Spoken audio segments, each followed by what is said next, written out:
Falling out of the sky is far less fun than it sounds. One minute I'm soaring past the stars, barreling through a veil of color and magic and snatches of children's voices and whispered dreams. And then there it is. It spreads out below me in familiar, rugged curves that I know better than my own shadow. Neverland. I angle toward the island, trails of Jeremy's packet of pixie dust lifting my body, when I start to stutter. My body wobbles midair, and I check the store of dust, only to find that it's almost gone. I try to coast, treading late afternoon air, but the last shred of dust flickers out. I drop, spiraling toward the roiling, dark stretches of Neversea below, like some rock shot from slightly slingshot. I flail in the air, but can't seem to slow. All hints of airy pixie dust gone. Blast it all! When I had Tink, there'd always be plenty of dust to make it to Neverland, to drift lightly down, to perch on the trees and spy on Lily's tribe, or kick one of Hook's cannonballs out of the air. But this time, without her, it took much longer to even get a bead on the island. Neverland usually calls to me, like a siren's lure drawing me closer. But instead my Neverland pushed me away. Hid. As I plummet past the stars, through the clouds and biting wind, toward the thrashing Neversea below, I suddenly realize why. The whole island is angry.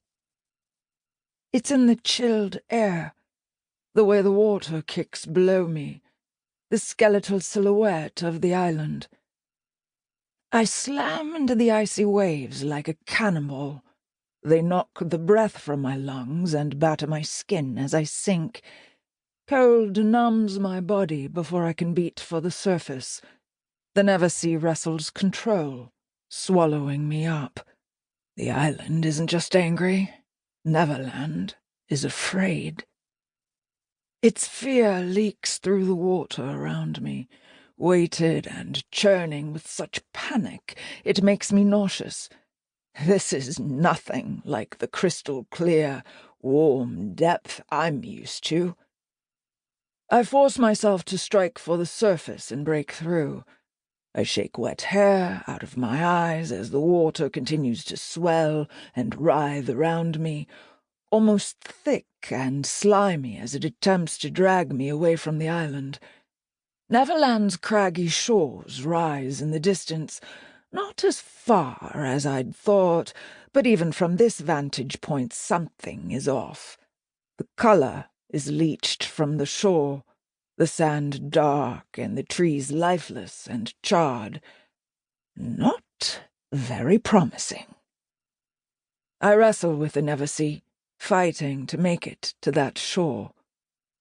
I almost crow out of habit, but of course my lost boys won't answer. Or if they did, it wouldn't be to help me. No one here would want to pull me out of this water. More likely they'd shove me back under. As I get closer to the craggy shoreline, my body aching and creaking like a blithering ship, I see something fluid and glistening slide through the water a few paces ahead, and then the flash of a rippled, sharp fin. I halt, bobbing in the frigid water, not daring to breathe. Good Gad, I hope the sirens aren't hungry. I'm only a few feet from the shore, so I push down my uneasiness and continue swimming, trying to keep the dangerous undersea creatures well within view. Suddenly, an oily tail slides past my leg. My skin crawls, and I wrench away. Oh no,